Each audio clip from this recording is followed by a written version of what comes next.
Hello, hello, hello. Hey, Look, Changing we're it all up. here at 12:30. That's what happens when Jack's not here. Yeah. We start on time. that's a stitch up, isn't it? Because Jack's all about early's on time is late. Yeah, you should see it. On a Monday, he's forgotten his own rules. G'day, good people. Welcome to the Grow Your Clinic podcast by Clinic Mastery. Here's what's coming up inside of this episode. I think most clinic owners make the mistake when developing their leaders to not train them in the art of coaching. Some people are naturally better wartime generals, and it's almost like they gravitate towards creating chaos. Sometimes our best practitioners are not our best leaders. Or when it comes to problem solving, we've used the 1-3-1 method. How have you framed that up that it's okay to make an error? I will talk to the fact that I haven't done a good job. Personal opinion as to whether you're doing a good job is kind of dependent on whether you feel like the owner of the clinic likes you. Did you know Hannah's not into coffee, Dan? What? This episode will be right up your alley if you're looking to build a leadership team that steps up as you step back from the day-to-day. Hannah shares her communication framework that helps leaders take initiative. Plus, stick around for Daniel's 1-3-1 model, a simple but powerful way to help your team make better decisions without running everything past you first. Before we dive in, today's episode is brought to you by allieclinics.com. If you're the kind of clinic owner who loves to feel organized and stay ahead of the chaos, you'll love Allie. Think of it as your digital clone. It's the single source of truth for all your clinic's policies, systems, and training. Test it for free at allieclinics.com. And in other news, applications are now open to work with us one-on-one at Clinic Mastery. If you want support to grow your clinic and bring your vision to life, just email hello@clinicmastery.com with the subject line podcast and we'll line up a time to chat. All right, let's get into the episode. It is episode 309, and this is no ordinary episode. No. Today we are joined by Daniel Gibbs, our bestie guestie who's stepping in for Jack O'Brien. If you've recently tuned in, you will have heard that both Hannah and I have been left hanging by Jack. Did he get the invite? Is he coming? Maybe it's the result of running a paper diary and not a digital one. See what I did there, Hannah? Yeah, I'm like, no, I think that's great. Well, Jack's decided he needs a break, so he's having a holiday, meaning today we are graced by Daniel Gibbs. For those who haven't met Dan, he's got a celebrated and colourful past. He was a translator at the Sydney 2000 Olympics, ran a chain of Whole Food stores.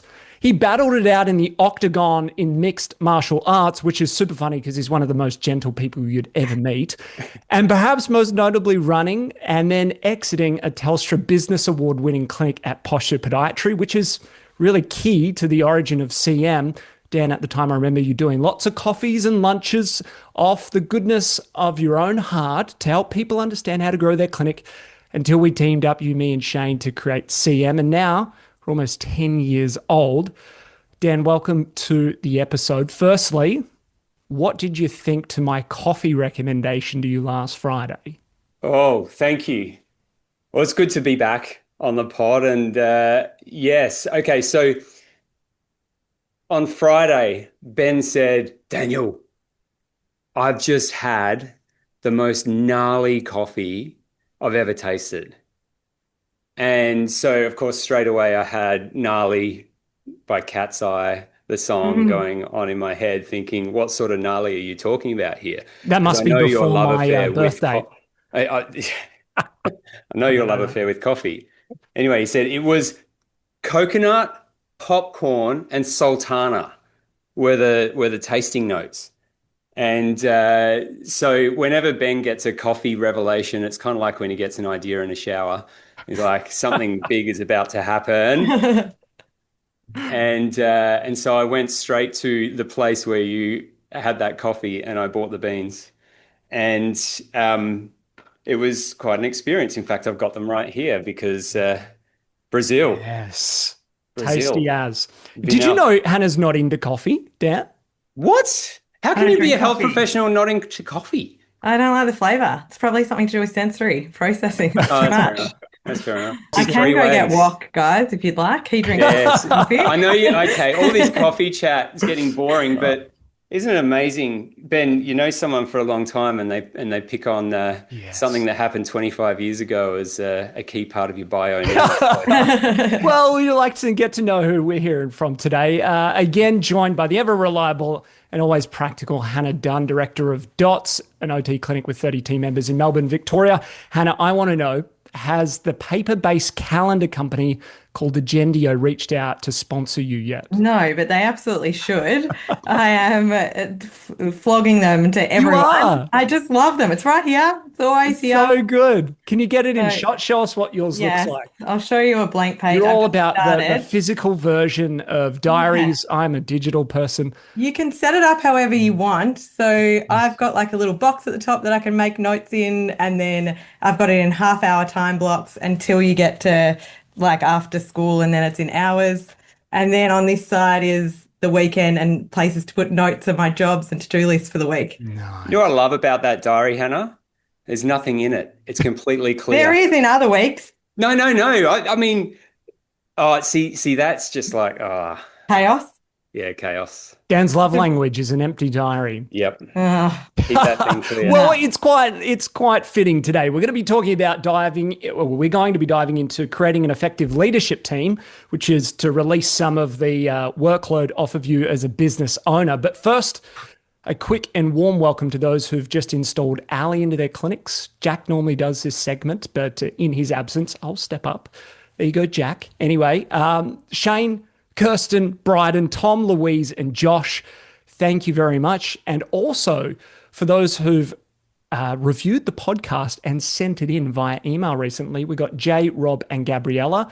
Feel welcome, please, to log into your player. You're probably there now if you're listening to this, and give us a review. Go to Spotify, Apple, or Google, give us a review. Send that through to me, ben at clinicmastery.com. And we've got a couple of these vulnerability cards still left in stock. We'll send you a pack as a thank you. But let's tee it up, Dan. We're talking about to launch an immersion. It's a series of workshops internally where we work with members on a specific focus to help them really immerse themselves and create change. This one's going to be about creating effective leadership teams. But there's a couple of things that we commonly hear from clinic owners when they're either starting or evolving their leadership teams. It kind of sets the scene, and then we can workshop together some of the things we've seen to lead to effective leadership teams. Dan, tee us up. When we do immersions in the Clinic Mastery community, we get to go deep into a particular topic. This one is on clinic leadership, and we've got 5 workshop sessions that we're going to be going into, supported by a clinic leadership playbook, which covers everything from how to build a leadership team to how to run meetings, to have difficult conversations, to know what positions to put in place, and how to help team members to own it. Because one of the key things we see is, okay, I'm a clinic owner, I've got team leaders, but they're not really owning it, or they just see this as extra work, or they just want to focus on their clinical practice, and no one really wants to step up. They just want to treat. And what that means is the clinic becomes super reliant on the owner, and any thought of growth just is met with this feeling of, oh, I don't want to get too big because it's just going to be so much more work. And look, there's many ways to be right when it comes to leading a business to an ideal size for your location, your area, your profession. But having good leaders on the journey with you is a big key part of that. It's a good point. Hannah, we've talked in a few pods recently about leadership teams as pathways for retaining some of our best team members. Yeah, absolutely. So just talk to me about what you see in the effective leadership teams, and I'm sure you'd class your own as an effective leadership team. Absolutely. But for the clinics Yeah. that you work with, what are some of the characteristics or traits you feel that they get right to be effective? Yeah, I think they get it right when they see people who are hungry, humble, smart, which is what we want for all of our team members in the first place. But I think making sure that we're already seeing those leadership skills from our team members before we promote them into leadership roles is a key thing, that those who are getting it right are getting it right from that perspective to start with. Because on the flip side of that, we see what happens when someone is promoted based on years of experience or how long they've been on the team, instead of those skills already being seen. Because sometimes our best practitioners are not our best leaders. That's a great point. That came up a lot, hey, Dan, in people's feedback and submissions to us is like, how do I actually get them to lead? Like they're in a leadership role, but they're not leading by example. They're not taking initiative. Hannah, you're kind of saying, well, it starts from whether you put them in the place or not. Dan, what have you found useful in helping people actually step into that leadership role and be a leader? Well, I think a lot of people measure the success of their role in different ways. So if you're a team member who has stepped into a leadership role, but you don't have any key outcomes or key markers of success or what success looks like in the role, then generally what you'll find is your opinion, your personal opinion as to whether you're doing a good job or not is kind of dependent on whether you feel like the owner of the clinic likes you. And if they're in a good mood and they like you, then okay, I must be doing a good job. Or if they're not in a good mood and it looks like they don't like me, then oh, what am I doing wrong? And I just think the vagueness of that whole situation can lead people to go, I find so much more certainty when I'm treating clients, so I just want to do that rather than do this sort of leadership thing, which has so much uncertainty to it. So position descriptions is what we're saying that are key. Like that's a great Yes. start, but a lot of people Yeah. have position descriptions but never refer to them. Yes. Or, a lot of people do a position description when they onboard someone, but then it sort of sits there in a digital folder or even in a paper file on a shelf gathering dust, and it's never really referred to or adjusted or edited. And so that can be difficult. I like the framing that you used there, Dan and Hannah, on a previous conversation with Jack. We were talking about knowing how well am I doing my job by actually asking someone, how do you know you're doing a good job? Just open-ended, not a leading question, but how do you know? Maybe for a therapist, it's a version of client satisfaction, client outcomes. Maybe we get that through surveys or through assessments. But when we get into the leadership component, Dan, as you're referencing, maybe it's a little bit vague. And I think it probably starts from a clinic owner going, I'm doing these tasks. And actually the outcome is, I don't want to spend time doing these tasks, so I hand them over. So actually the outcome is, it's just that I don't have to do it. But then these team members end up with big to-do lists, managing these projects that when you go back and look at 3 months, 6 months, you go, what are you actually achieving? What outcomes are you getting for the business? So, yeah, to your point, Hannah, I think position descriptions are key. I think starting with a result. Would you start anywhere different? I'll give an example. Someone says, I need help with the marketing. I'm going to hand over marketing to someone. And so they end up, going to Canva, doing a lot of ChatGPT stuff and getting super busy. And actually what they need is new patients. And they don't anchor clearly enough back to, your result is to get new patients, and then we can work backwards to what is the best scope of work to pursue from there. Hannah, what have you found useful in making it clear to leaders kind of the outcome that they're trying to achieve in their role? Yeah, I think as directors, we get really fixated sometimes on setting up a measurable item that is fixed. And what we've found really successful is changing what that measure is based on the project or based on what you're working on. So with your example of marketing, like potentially it's about number of clients coming into the clinic based on the marketing, and maybe that metric changes once that's been achieved. For us, like with our groups, we got more specific about how many groups we wanted up and running, which groups we wanted up and running, rather than just being like, here's the groups project, go and do it. Yes. And that flowed across with a whole range of things like our schools and getting specific about, we want you to reach out to this number of schools. We want to have a flyer done by this date that we can give to every therapist, that when they turn up to a school, they're handing that out. And then the other big change that we made in the last 12 months, that's been a game changer, has been that we've got a Slack channel that all of our leaders are in, or all of our project people. And on the 15th of every month, they do a video update of how they're going with their project. And so that is literally a 1 or 2 minute, 3 max minute video to say, hey, this is what I've done. And it's really just creating that accountability, and it allows them to share their work with the other leaders who then get an idea of what's going on, and the mentors know what's happening so that they can direct their clinicians back to certain people around different projects. To have that accountability, we did really good goal setting at the start of each people picking up their projects so they knew what those targets were. What it sounds like, Hannah, is you've done an awesome job in creating a community of leaders Mm, within your team, which is so good because I think a lot of business owners in particular get nervous about asking people to do the work for them, or they get mm. nervous about accountability or saying, okay, you've got this role, but how am I going to keep them accountable to it? Because there's a real fear that someone's going to up and leave, or someone's going to not like the role, or someone's going to feel like they're being micromanaged. And so in the absence of knowing how did you create that community with your leaders?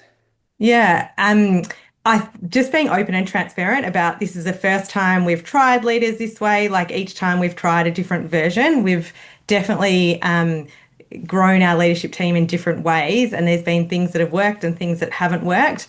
And I think just asking, like we were talking about before, about our leaders want to know if they're doing a good job. We also want the feedback as to whether it's working for our leaders. And so being flexible in reshaping that, really talking about, I understand it can feel quite vulnerable putting these posts up, but it doesn't need to be a lot, and just providing a lot of support around that in the beginning.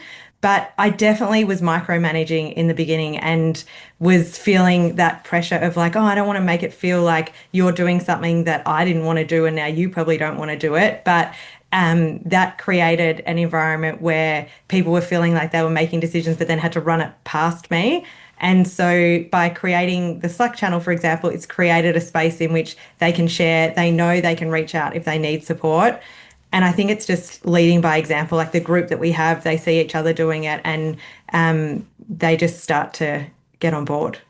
So I'm curious, Hannah, because you've obviously gone through a big journey in your clinic and getting to the size that you are, and with building your leadership team. When did you realize it was time to start putting leaders in place in your clinic? Like Ben, we've spoken about in regards to when we had a clinical team that I felt like I couldn't manage on my own anymore, where I felt like I needed someone to step into a supervisor role. And so we had someone sort of take on someone else in that supervisor role, Michelle. And Michelle's still with us now 8 years later, and her role has progressed and changed during that time as well. And so, you know, I'm not shy to say that we sort of got to the point where we put too many mentors in and we hadn't done enough training. And so in the last 12 months, we've actually pulled back all our mentoring to just 2 clinicians in our clinic, and the others have some project roles or have stepped back from those roles so that we can align the training and make sure that we're all on board. Because at the size that we're at, I was no longer in the clinic hearing things happening day to day, which I think is different to when we were one site and we had Michelle, who was just seeing a couple of therapists. They also had access to me. And so I do think it's just an evolution of trial and error and faking it till you make it, and being honest about the fact that you're really learning in this journey as well, and you need feedback and you want to work with them to fix things if things come up. I love that point around honesty. I remember when I had a moment when I thought, yeah, I've got to reduce the clinic's reliance on me as the main practitioner in the clinic and go through the process of switching from the main practitioner to being a leader in the business. And I just had to say to my team, guys, this is something new for me, and I appreciate your support as we do this, and we'll do this together. And I remember the day so clearly. It was Tuesday, I think it was the 23rd of December or 24th of December, back in 2013. 12. Yeah, Yeah. around then. And the team pulled me. It was a surprise meeting that pulled me into the back room, and there was a cake there, and there was a card signed by everyone. And it was that moment where they said, you've done it.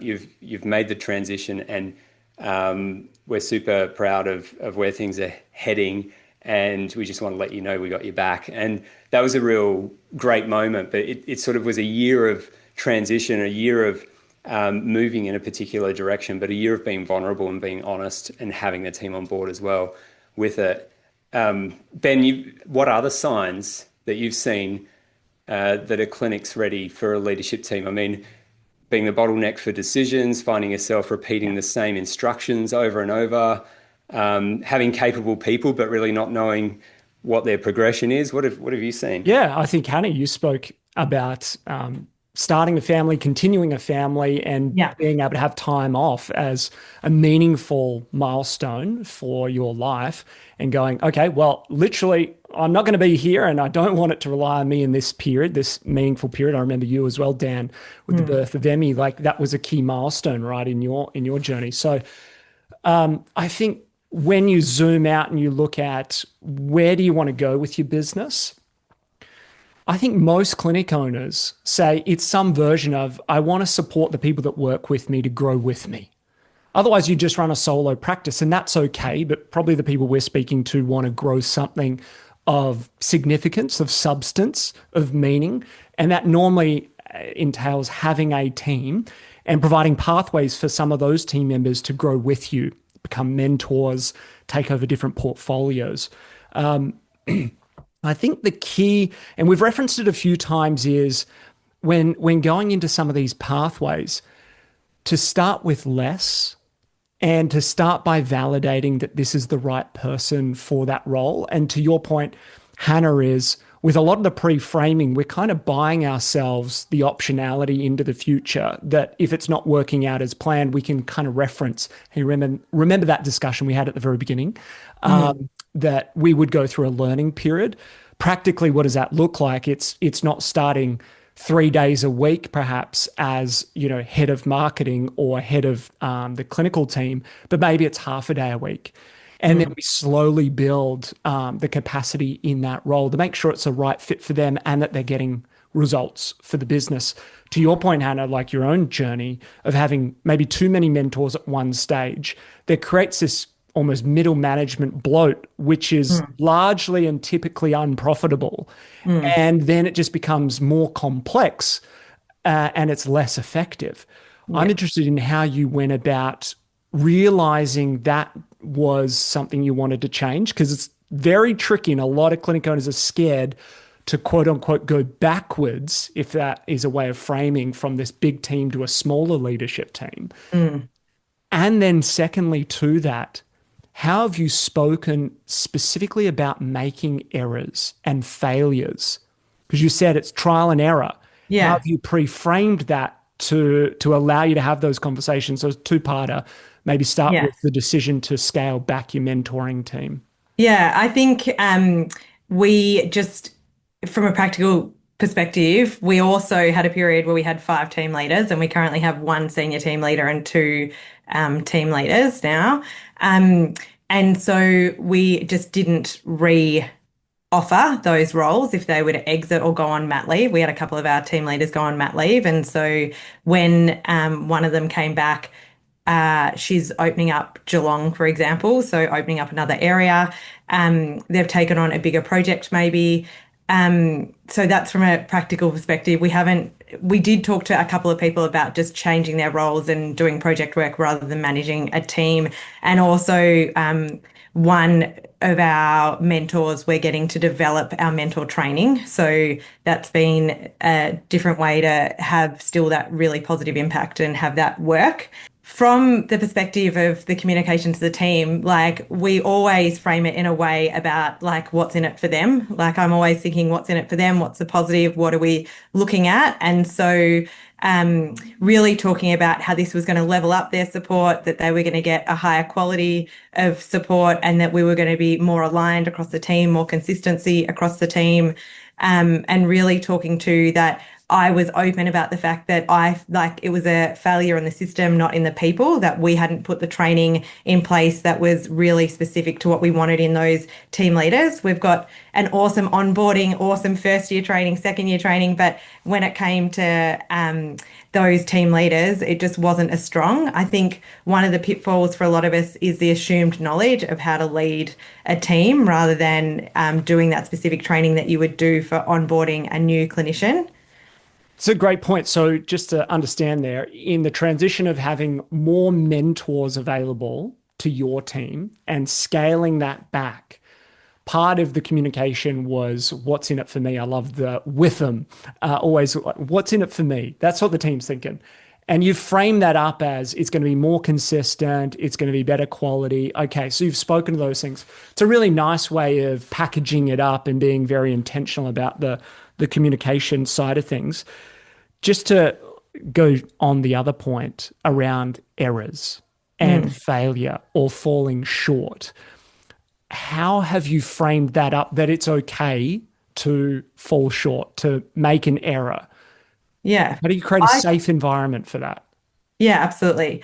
I will talk to the fact that I haven't done a good job, that I have let you down because I haven't done X, Y, and Z. So I'll often talk to what errors I've made, or I might talk, if it's something that's going on for them, we might talk about what has been going on for them, where do they feel like they could improve, what are the areas that we can focus in on, and setting some really tangible goals. But in that meeting, also talking about, well, what's the outcome if we can't meet these goals? And it's okay that you can't meet them. Let's just see if we can get the foundation. Let's go back, get the foundations right, and then we can rebuild onto those skill areas too. Dan, to dovetail into some of the functional stuff in a moment, can you just elaborate on some of your lessons around running the monthly business review and the assumptions and talking to learnings and how we really sort of use that as a way to get better moving forward? Assumed knowledge. Hannah, you raised that point, and it's such a key part of this because we often just have this assumed knowledge. I'll put someone in a leadership position and I'll assume that they'll figure it out or they'll have some knowledge on how to make it happen. Or if we go, I'm about to hire someone with skills that I don't have into a position that is new, that I've never run before, there can be this sort of separation or this imposter syndrome, thinking, how can I actually lead that person if I don't know what their job is? Or I'm just going to assume that they know things. And then the bigger point, you mentioned the monthly business reviews, Ben. In a monthly business review, we get together as a team to look at the numbers. You know, what is the profit and loss, the cash flow, the balance sheet. We look at what are the projects that we're doing to attract, what are the projects that are in place for delivery, and what are the things that are linking things with our operations.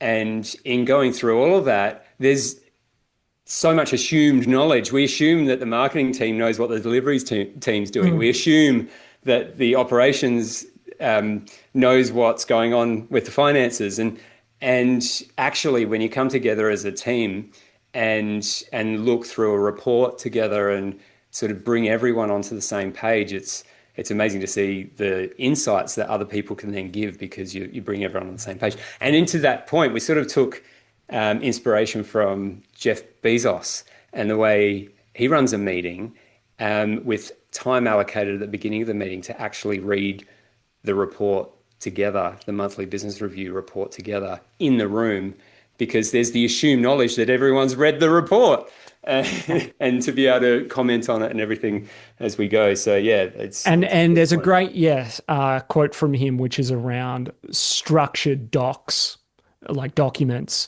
or reports, and then messy meetings. Not that they're completely unstructured, but it allows time for discovery, curiosity.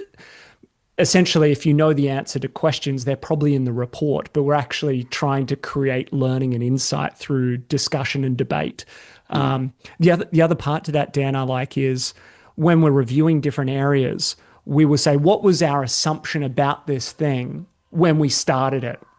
Maybe we assumed that, the local kindies or schools were going to be really receptive to our referral networking. And it turns out, no, they're not. And these are the reasons why. And so that's going to change our strategy for how we attract more new clients. And being okay that, we went out, we discovered, we learnt, and now we can bring that back to the knowledge base for making decisions moving forward. So I find that part of the good leadership teams are sharing, I assumed this, and I think assumptions are good. So long as we go out, we test, we learn, and we come back and say, now this is what I've learned to inform the rest of decision making. And to that point, when you mentioned the results from that activity, we can think of results in terms of how well the performance was in terms of, okay, we've done well to achieve this result, or if we've fallen short or exceeded the result, there's a problem. Is that a problem with execution? We've done well performance, or is it a problem with forecasting? We expected to get this result. And so constantly on a monthly basis, coming back and revisiting, is this a problem with forecasting or is this a problem with performance? And what are the assumptions that are leading us to think that this should be where we're at? And what are the assumptions, in terms of the performance as well? So it's a great activity to do with the leadership team, and it stops you from being bound by the numbers. It's a version of, they talk about in business, like a post-mortem. Here's a project, here's an initiative that we undertook, and here's where it went wrong, here's where it worked, or here are the lessons. It's a version of a pre-mortem where you're essentially saying what could go wrong, or at least what are our beliefs or assumptions about this particular activity. And how does this matter in a clinic? Well, you might say that Google ads or Facebook ads don't work for us. That's maybe an assumption, and maybe you've got some more distinguished insights as to why that is. But then we're still going to go and test it and then come back and figure out whether this is the right strategy for us to fill our books with new patients, or insert any other version. Dan, you've got some interesting takes around the functional division of responsibilities and how people can, cross-pollinate, but not get in one another's way to, slow things down or speed things up. Can you just elaborate a little bit more on how clinic owners should think about the functional division of labor, essentially? Yeah, so it'll be different at different stages of business. So a lot of people might go through a process where let's take this journey. We've got a practitioner who studied at uni, has worked at a clinic somewhere, and they've decided, okay, I'm going to go out and start a clinic. So they go into startup mode, they find a location, they start working at this place, and this is sort of the initial stage, that sort of startup phase of business. They'll get to a point quickly, maybe they'll add an admin person, maybe another practitioner, but they'll get to a point where they realize, actually, there's only so much that I can do as one person in a clinic. And there's a decision that needs to be made. And that decision is, are we going to grow or are we going to stay as we are? And if we make that decision to grow, it's a case of, well, what are we going to grow to? And what does my job look like on the other side of this? And it's a breakthrough zone where we're effectively investing in growth in the business. So that means the profitability on the other side of this is probably the same as the profitability before you started, but you've got a much better foundation now with maybe 5 or 6 team members and a bit of a leadership structure in place that can then accelerate you to the next phase of business, that next breakthrough zone, which is more likely to be around branding, location, getting clear on our policies and procedures and systems and everything in the business, and maybe looking at how big are we going to become? Are we going to open another site or whatever it might be? And then that investment into the business then leads you to the other side where you're able to make steps into the next phase of business. And so if we look at something that's true across any phase of business, it's that we are all going to be attracting, we're all going to be delivering, and there's going to be an element of operations. I'm not talking about surgical operations, but rather the way things run in a clinic. So if we think of clinics having those functional areas, attraction, delivery, and operations, you can then build a leadership team that has some exposure to each of those areas, and that helps you build that sort of balanced approach to leadership in the clinic. And I can go deeper into each of them if we need to. That's a good point around like attraction of therapists, attraction of clients to the clinic as 2 real key growth levers to get right. Hannah, where did you sort of start with that leadership team? What did you find most useful, the roles specifically to help you grow through those early stages? Yeah, definitely getting admin on board was a big step in getting that happening. And I think I really saw that leadership role that admin role as a leadership role because it was an area in which I didn't know what I didn't know. Like I was doing all the invoicing and everything myself. And then Lisa came on board. I just advertised on Facebook mums group and was like, I need someone 4 hours a week. And they were like, yeah, no worries. So Lisa came on, and before we knew it, she was doing 3 full days because there's so much that I didn't know. And then she really led the growth and development of the admin side of the business while I sort of grew the clinical side. And we're now at a point where we have like an operations manager, a finance manager, we have a practice manager, a senior team leader, and 2 OT leaders or mentors. And so I think, as Daniel spoke to before, it's about the stage of business that you're at and where those positions fall and what you need, because I definitely didn't need that amount of support when I was, 5 or 6 clinicians. I think the other thing, Daniel, that you spoke to was like when you bring on a position that you might not have expertise in. I think just bringing on anyone in a new role that you haven't had before, you don't have to bring them on ongoing, like really thinking about, is this a 12-month contract? And that gives you the chance to not feel locked in and to feel like you've got time to explore that role. And the same thing can be done with your leaders, like talking about it being a 12-month plan, that you'll be in a different position in 12 months. Let's reassess it then. That speaks to my business mentor. He says all the time, finite time, finite outcome. And in any decision like this, we can think about it in terms of finite time period and finite outcome, which is very helpful. So, on the development and training side, we've kind of all touched on here that ideally we're identifying people who lead by example, who just are stepping up and stepping into a leadership position. But maybe that's the exception, not the rule for a lot of people. They do need quite a bit of training, development, and coaching. So, what have you found effective at actually getting people up to speed as quickly and as sustainably as possible? Hannah, what have been your go-to and perhaps even your lessons in developing leaders? I'm going to go back to the desire statements. Like the desire statements help us so much identify what each individual team member want. I think one of the things that we hear people doing is making assumptions that this person's been with us for 3 years. They definitely will want a leadership role. But there's different ways that people can lead. That could be by creating a retreat that you take your team away on and that they're leading that project. It could be that they're leading a team, or it could be that they're leading an external project. Michelle now manages, she doesn't supervise anyone internally. She manages all our external contacts.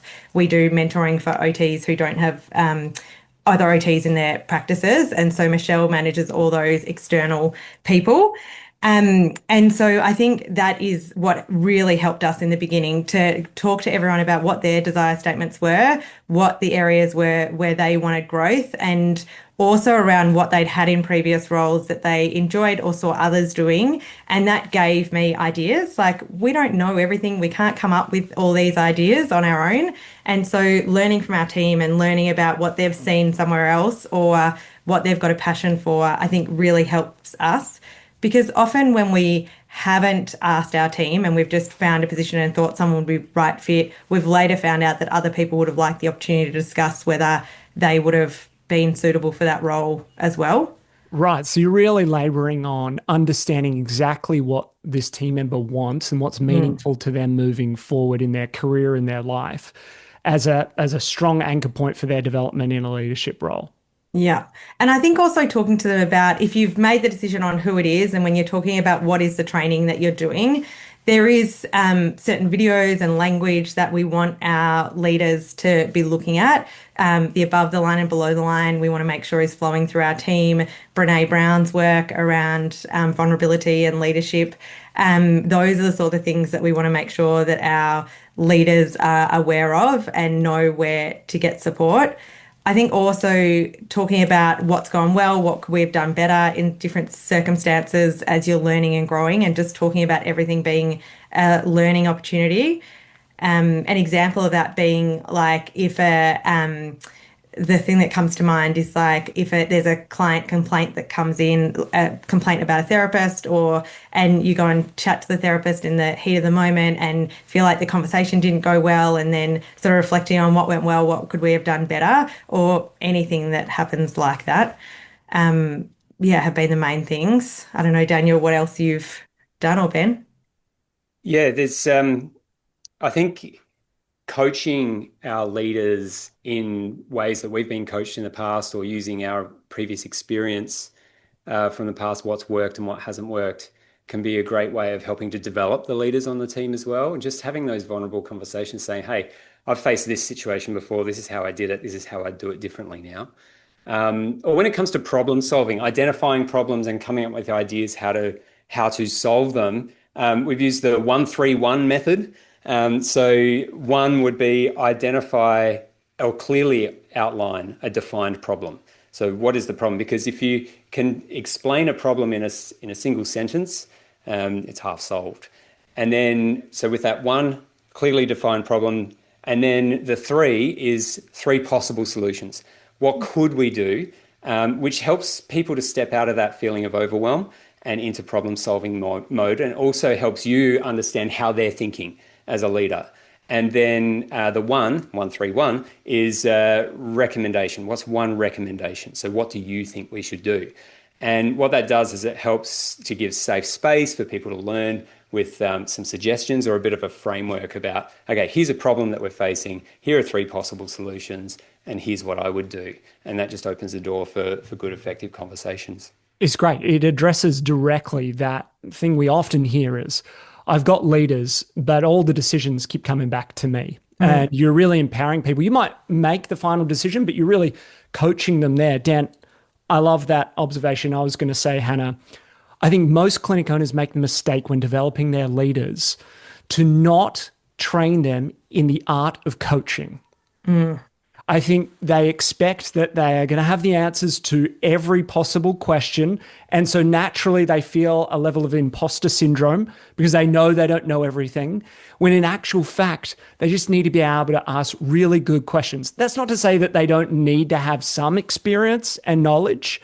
Perhaps the skill of being resourceful is most useful. Your ability to go off and do research and find the answers. Say, hey, I haven't got a solution for you right now, but can I get back to you later today or tomorrow or next week?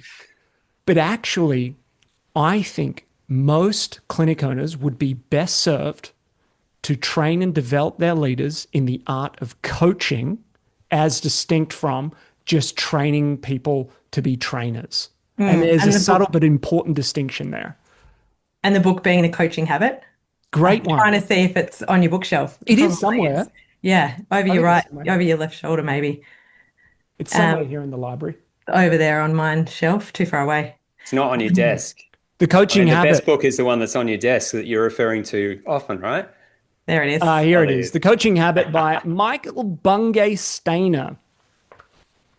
Anyway, great book. There's essentially like 7 questions, right, that you can use. I won't spoil the plot, but go check it out. And what else? And what else? Yeah. What else? And you can listen to it on Audible for those who aren't that great at sitting down and reading. It's so important, right? How do you actually coach a team member to be a better leader? Perhaps they've got some natural abilities, but also being able to help them see kind of the ingredients that you see in them, I think is really powerful. So another thing that I would add into this practically is so often I've seen clinic owners appoint a team member to a leadership position. Let's call it supervisor or mentor to the other therapists. And then it's like, done. Yeah. It's your job now. And there's no connection. There's no Slack channel. There's no meeting. There's no rhythm for the clinic owner to sit down with that mentor and say, how are you going? What are you working on? What's worked well? What's not working well? What are you struggling with? How can I support you? And asking these questions. We actually did a podcast moons ago. We'll link it here underneath the show notes. It was like 27 questions that you could ask. You don't need to ask them all in one session. That would be overkill. But 27 questions you could ask in your mentoring of someone on your team to help them find the agency to be better. So again, you're not just putting someone in and then it still relies on you. So I think coach-like is the way to go. Yeah, I'm putting myself in the shoes of a clinic owner who's going, all right, I think I need a leadership team. I don't really know why I need a leadership team. It just sounds like a lot of work because I'd rather just do it all myself. It'll at least get done properly. Or it's a lot of work to try and train up a leader and then have them leave. And now they've Mm. got all the elements of the business that The I've handed over IP, to them, and now they've gone. Yeah, the yes, IP and trust. and all of that. And so there's still this fear. And then there's also this, well, what if the leader does really well and then the team follow that person and not me? And then it's like they feel like they're handing over some element of control, and then at the same time they're then going, well, I'm holding on to too much at the moment, and I'm still the bottleneck on everything, and no one really wants to step up. And I want people to lead by example, but then when they do, it's like you try and pull them back Mm. or tear them down. There's it's this wrestle with, I Yeah. want leaders, but I don't want leaders, and it's sort of underpinned by this fear of what having leaders would mean, and also the fear of and is the clinic going to lose out because they're spending time in leadership, which is not actually generating any income, and we could lose money by putting leaders in place as well. Like there's all this going on in the mind of a clinic Mm. owner. Hannah, I'm curious. Like, what do you do if you come Yeah. across someone who's in that space? I mean, what if it does work? Like, what if Great it does question. work? Um, I think rolling break even gives you confidence around your numbers and knowing how that's going to impact and where that shortfall needs to come from. And I also think having a conversation around, yes, but if we've got one person who's dropped, let's say 4 hours to support four clinicians, um, then is the impact going to be greater that those four clinicians can have than this one clinician was able to have on their own because they're now getting really good mentoring. So in the very first few weeks, maybe we do have a little bit of a dip, but we've done our rolling break even. We know we can afford that little bit. But then we should see the uptake of what is actually the flow on effect of getting that good support in place. And I think just having that abundance mindset of like, yeah, maybe they will leave. But if we also bottleneck and people aren't happy because they're not getting the support, people will definitely leave. Yes. And Yeah. you'll lose your best people too if you Absolutely. don't give those opportunities. You'll lose your best people. So true. And I find that once you cross the threshold of the unknown, things become a whole lot easier. Mm, It's you don't give birth to a teenager, you give birth to a baby, and that baby takes through stages as my daughter is now on the threshold of being a teenager. Um, they take you through stages and you learn as a parent. And it's much the same in the clinic when you start this. You're not going to mm, if you feel like you're not a great leader, but you've never really been in a position where you're leading your own team, then that's a normal feeling. If you feel like you're not a great leader and you do have a team in place, that's also a normal feeling. But if you were a practitioner once who studied at university and you remember seeing your first client, did you feel super prepared and super capable when you saw your first client? No. But after time and after experience with treating clients, you then become super capable and super proficient. As long as you're open to learning and you're open to being vulnerable with your team and you're open to taking them on a journey with you, mm. that finite time, finite outcome that start small and sort of grow from there. Maybe then you'll avoid some of the pitfalls of putting the wrong person in that position just because they were the only one available, or um, you know being worried about how you're going to be as a leader, and so Mm. creating this sort of us and them type mentality in the clinic. So culture, knitting things together. We've spoken a lot about being vulnerable with our team and making sure that they know that this is a learning journey for us, which is super important. But I think it's also important that we name that it's also really important to be really clear with what is happening and be seen as in control and to be seen as knowing what is happening. That yes, this is new, but we know how we're going to trial it. And if things don't work, then we'll reassess rather than we're just sort of winging it and we're just going with it because that won't create that certainty or that need for clarity that the team might be seeking. This reminds me, I remember when I used to get guilty for not being around the clinic so much. So I'd gone through the process of reducing hours working with clients, and then my number one priority was the team. And so I would come into the clinic And in our team meetings, I'd talk about everything that I'd been working on or everything that I've been doing. And I was thinking that what I was doing was keeping everyone engaged with what was going on behind the scenes. And it was only when I was pulled aside once by a practice manager who was awesome and said, you know, Daniel, when you say all the stuff that you've been doing, what the team hears is you're doing all those things because they're not.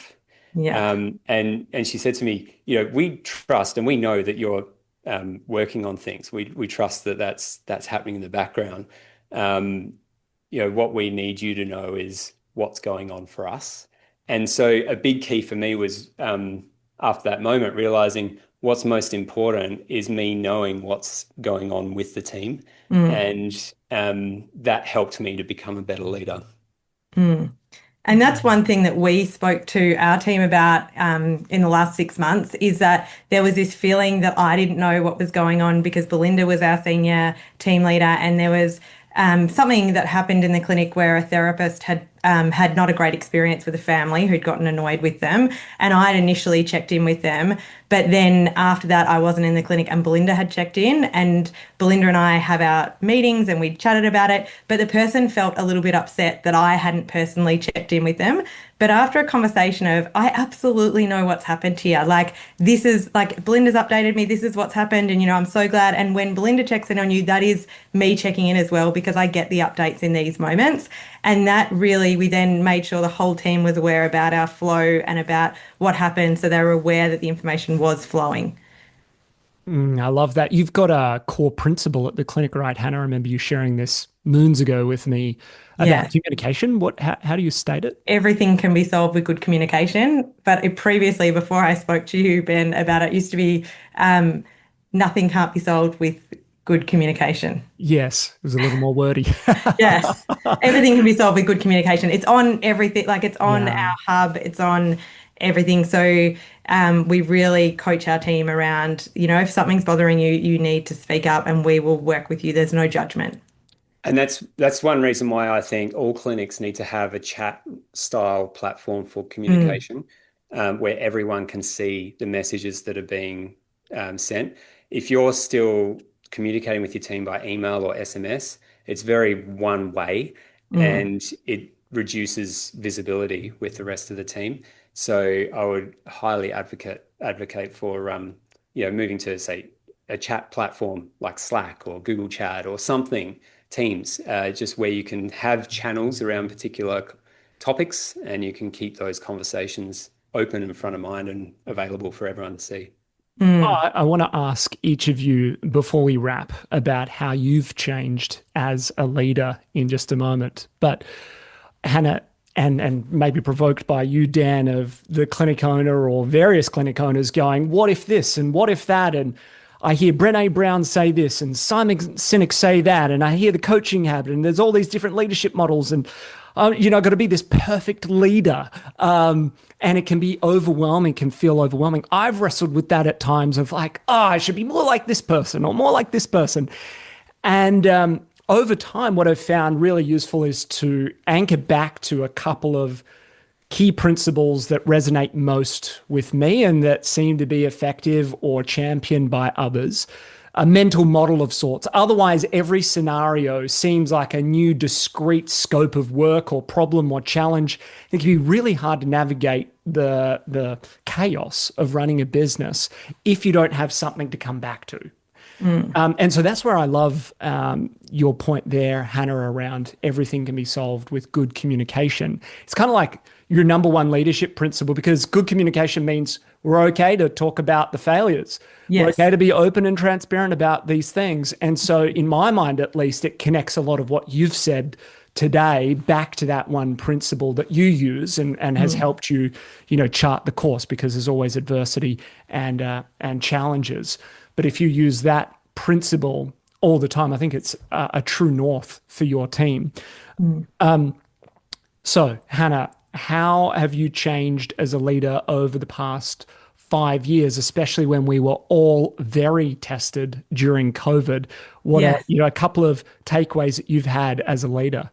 Yeah, I think the communication is a big one. I think even if we don't know exactly what our course of action is, I was saying to Daniel and Ben earlier, who have no insight into what COVID lockdowns were because I'm Melbourne based and they're Adelaide, that was a moment where our leadership team really came together. And that's when I just knew that my team was just so incredible. It was a Sunday when lockdowns were announced, and we got together on a Zoom call and we just made a plan and a decision of what had to happen. I think one thing we've really learnt is what is out of our control is out of our control. We can't spend time focused on what's out of our control. Let's just get down to the main points and create an action plan, and then let's communicate that to the team and to the families. And yeah, that's just been something that we've flowed through with. And I think not sweating the small stuff. I think 5 years ago, I would have really worried about, what other people were thinking or what other people were doing, or whether I'd done the right thing here or there. Whereas now I just think I tried my best. All we can do is do our best. And, if we've made a mistake, we'll try and fix it. And we can only do the best that we can do on that day. Yeah, it's the ultimate position to be, and I love that. And sharing those stories where you've made mistakes with your team, I think creates that safety that it's okay, we're not always going to get it right. So yeah, it's a beautiful insight into how you lead at the moment. None of us being perfect, but learning along the way to apply those lessons for future circumstances. Dan, I've seen you change quite a lot over the years, but I'm interested to know, yeah, how would you characterize the key changes you've had as a leader?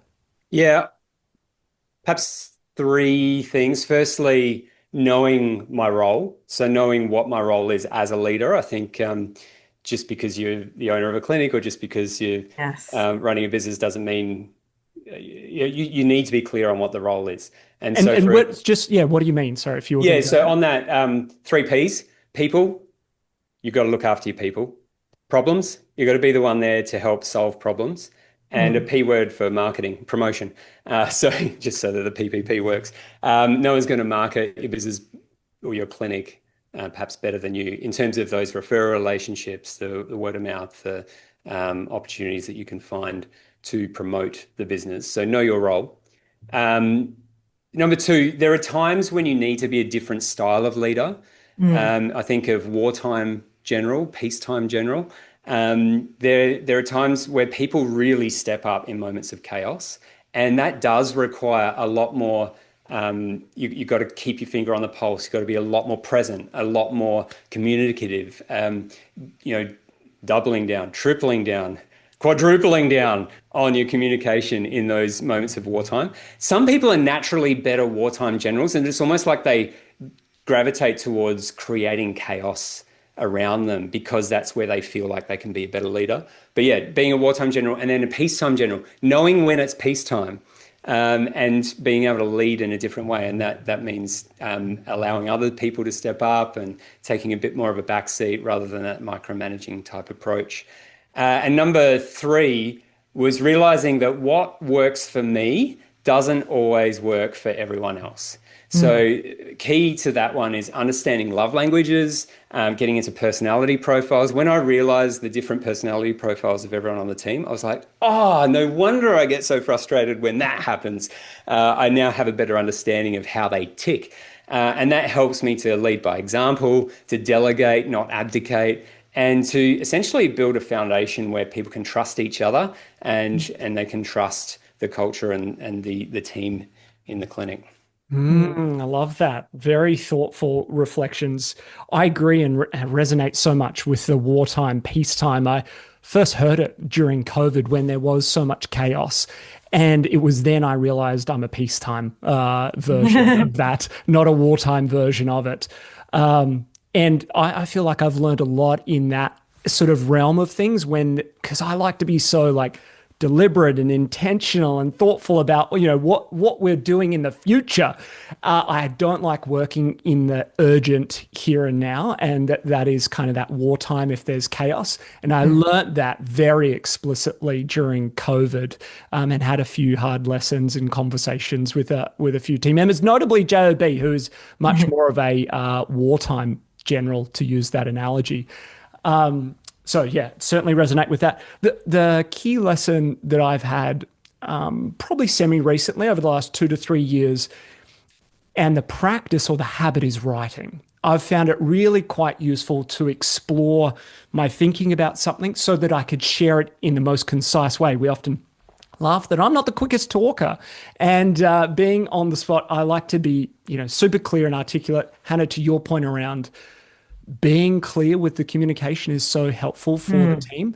I've certainly found being able to be thoughtful and reflect on different things, or reflect on where do we want to go, and documenting that has been super useful, I feel, in being more effective myself and then helping others be effective as well. I think just on that, Ben, in regards to the message that you're giving, it being consistent, like they talk about when you're working with kids, just repeat the same thing over and over.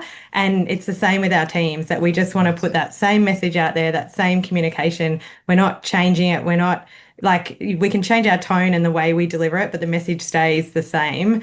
And that's been a really key learning for me, putting time and space between things, but also making sure that message is just consistent no matter who we're talking to. It's consistent across the team. Whether it's Yes, written, I love that. verbal. I've also learnt that as well, where repetition, just falling a bit short on the repetition, a few more reps to help it get super clear. Probably the one that I come back to the most is assuming the other person I'm speaking to has all the knowledge and insights and I don't. So just asking good questions, being curious. I think that helps me get out of a lot of sticky points, is asking lots of questions to formulate the thinking. Well, that's been really insightful. Thank you for sharing so openly. Thank you for sharing resources. A lot of key subtle practices that people can use, from the chat style communication through to the meeting rhythms, through to how we develop and train our leaders. Dan, Hannah, thank you so much for sharing. Thanks. Dan, we might even get you back because Jack's given us the flick. Not forever, just for a few weeks. Just for a few weeks, he'll be back. A well-deserved break. All right, we'll see everyone on another episode of the Clinic Mastery podcast very soon. Head over to our website, clinicmastery.com, for an abundance of free goodies to help you navigate the growth journey sustainably, and all past episodes and show notes there as well. Dan, Hannah, thank you so much. We'll catch you very soon. Bye-bye. Thanks. Bye.